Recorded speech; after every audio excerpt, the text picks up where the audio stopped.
Mugamba mutya mwe mwenna abali ku channel yaffe eyitibwa Kyayiti YouTube channel yaffe kyembasaba mugende maaso n'ogyegattako kigenda kuba kirungi nnyo. N'ekirala likinga video nako lwaliro nzize naawe omwana omuwala waliwo omukyala wano yambuuzizza nti bizinesi ki gye nsobola okubeera nga ntandika etajja kwonoona ssente zange. Wambuuzizza oba waŋŋambye nkubulireyo bizinesi gy'osobola okutandika mu mwezi gwa January eyo etagenda kubeera ng'ekuttira ssente zo oba ebeera ejja okukukolera. Ekyamazima bizinesi nnyingi naye waliwo bizinesi gy'osobola okutunuulira nga bizinesi ejja kuba nnyangu ate nga si nnyingi nnyo mu bitundu eby'enjawulo nga singa obeera ogitaddewo ebeera ejja kukukolera bulungi nnyo singa onaaba otunuulidde nnyo ebintu bino biringa bisatu. Ekisooka olina kubeera mugumiikiriza. Ekirala ky'olina okumanya singa obeera otandise bizinesi ekyamazima olina kubeera siriyasi. Olina okubeera nga obala nnyo ng'obala nnyingiza ssente mmeka, nfulumizza mmeka, ntunze kiki ekitambudde nnyo, kiki ekyetaaga okuzza okwegamba. Kikulu nnyo okubeera ng'obala, okutunuulira lisiiti eyo gy'osubuliddeko ebintu kikulu nnyo gitunuulira obeere ng'obala nti nsuubudde ki, nkisuubudde ssente mmeka, nkitunda mmeka, ndyeko mmeka, nfunako mmeka, bakitunda batya mu kitundu mwendi, neighbor wange akitunda atya. Ekyo kikulu nnyo okumanya ekintu ekyo ky'otunda engeri gye kitambulamu akadde ako kiba kijja kukuyambira ddala nnyo okubeera ng'okuuma bakasitoma abo okubeera nga tebajja kuddukako olw'ensonga ojja kuba otambula n'okumanya. Ekyo kikulu nnyo. Ekirala bakasitoma obakwata obulungi olina okubeera ng'olina enjogera, olina okubeera ng'okeera. Kikulu nnyo okukeera.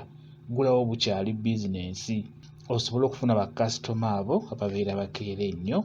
N'olwekyo kikulu nnyo. N'ekirala bizinesi olina ogiteeka ewantu w'olaba nti abantu weebali. Ate ekirala olina okumanya nti kiki kye nsobola okuteeka wano ekijja okukola, so si kupangisa kifo n'oteekawo bizinesi yonna gy'osanze. Nedda, tunula mu kitundu mw'ozze omanye nti bizinesi gye nsobola okukola wano ejja okutambula.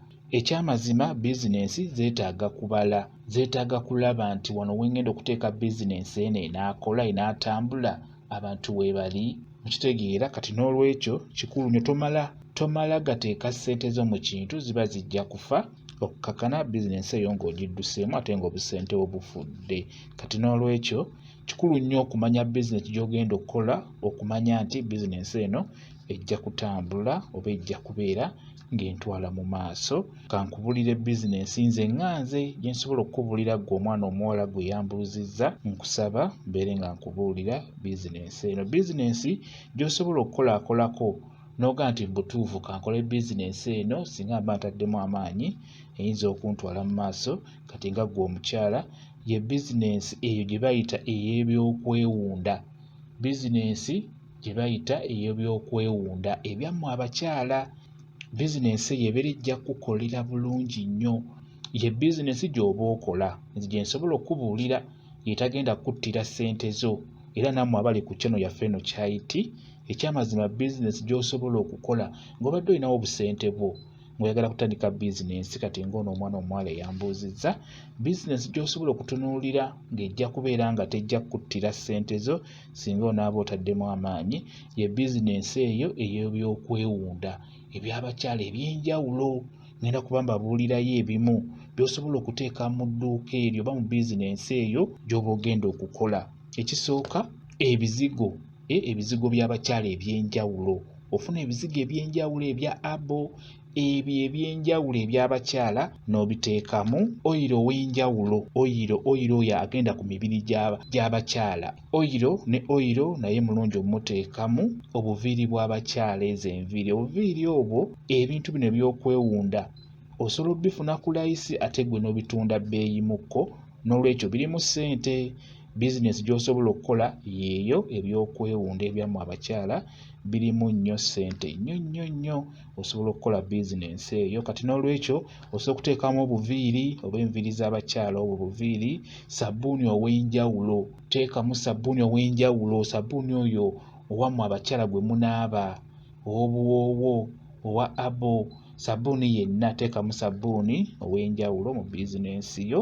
Ekintu ekirala waliwo bwe bayita bu vitamini E, vitamini C. Obwo obuntuntu bubeerawo obeera ojja butegeera nabwo kikulu nnyo obeere ng'obuteekamu. Ekirala n'otunuulira n'eby'abaana, naye ebyo bikozesebwa mu bulamu obwa bulijjo eby'abaana ezitali ngoye wabula bino ebyokuzanyisa eby'abaana n'obuntuntu obwo obw'enjawulo. Okugeza babebi abo baba ne oyiro waabwe agenda ku lususu lwabwe, naye omuteekamu mu bizinensi yo, n'oteekamu obusenya bwabwe, sabbuuni waabwe, ebizigo byabwe nga by'abaana bato, n'oteekamu n'obuntuntu obwo obw'amalidaadi obw'abaana nga galubindi, ssaawa, obuwale bwabwe, obuwale bw'abaana abato. Togula ngoye, toteekamu ngoye z'abaana wabula obuwale bwokka bw'oteekamu, obuwale bw'abaana abato.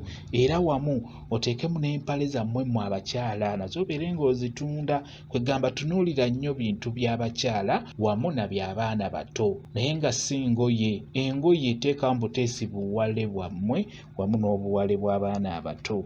N'olwekyo ebintu ebyo eby'enjawulo ebyo by'okwewunda ebyo bikulu nnyo, bikolera ddala. Singa oba oyagala kukola bizinensi, osobola kukola bizinensi eyo ng'otunda bintu by'abakyala ebyo eby'enjawulo nga bwe nkumenyeddeko ebimu, naye nga biba bingi.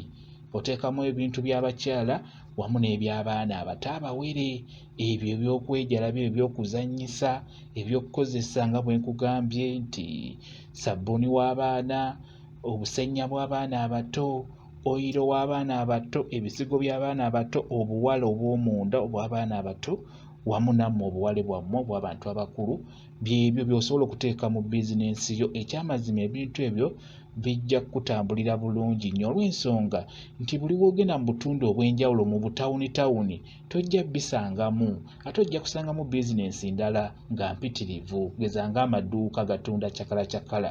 Ebintuntu ebyo maduuka ge gasingamu obungi mu bitundu. Kati ate naawe toteekamu dduuka, nedda, ky'oba olaba nga amaduuka gabafaako. Otandika bizinensi y'edduuka n'obusente, edduuka ne ligenda ne liggwa ne liggweerawo ddala nga tomanyi kapito wa gy'alaze, tomanyi ssente gye ziraze, nga nawe kwegamba tobitegeera. Edduuka ne liggweerawo ddala ng'oliraba. Kati n'olwekyo mugezeeko okulaba nga mutunuulira bizinensi ezo abantu ze batataddeeko nnyo birowoozo ate nga zisobola okukolera ddala bulungi nnyo ssente. Ky'oba olaba nti buli lw'otunda ng'otunda bintu by'abakyala kiba kyangu okufunira ddala bulungi nnyo ssente, kuba bo si bayaayi. Ate ekirala babeera siriyasi, wagamba nti ekyo nkyagala abeera akyagala. Mukitegeera, omukazi ava ewaka ng'amanyi ti ngenda kugula kino kya $2 oba gumu kitundu, n'ajja n'emitwalo 3, kati n'asanga kiriko 2.5 n'aba ng'ajja kigula. N'olwekyo ekyamazima abakyala bagula. Gwe tunuulira nnyo ebintu by'abakyala, bizinensi yo ejja kgenda bulungi nnyo mu maaso. By'oba otunda, by'oba oteeka mu kifo ekyo ky'obeera opangisizza, ky'obeera ofunye, obigenda kubeera ng'okolera ddala bulungi nnyo. Ebyo bye nsobodde okukubuulirako, naye nga ky'olina okumanya bingi by'osobola okuteekamu mu dduuka omu n'oba ng'obitunda nga bitunuulidde bakyala. Obutiiti obwo osobola obuteekamu, embira z'abaana abo abato, byonna oteekamu. Bwe kityo bwe kiri. Kambaye WhatsApp namba yange, osobola okumbuuza, nja kwongera okunnyonnyola. WhatsApp namba yange eri 0778734 yeeyo WhatsApp namba yange. Mwebale kubeera ku channel yaffe eyitibwa Kyayiti YouTube channel yaffe. Kyembasaba mugende mu maaso n'ogyegattako, kigenda kuba kirungi nnyo. N'ekirala likinga video mbeere bulungi. Mweraba.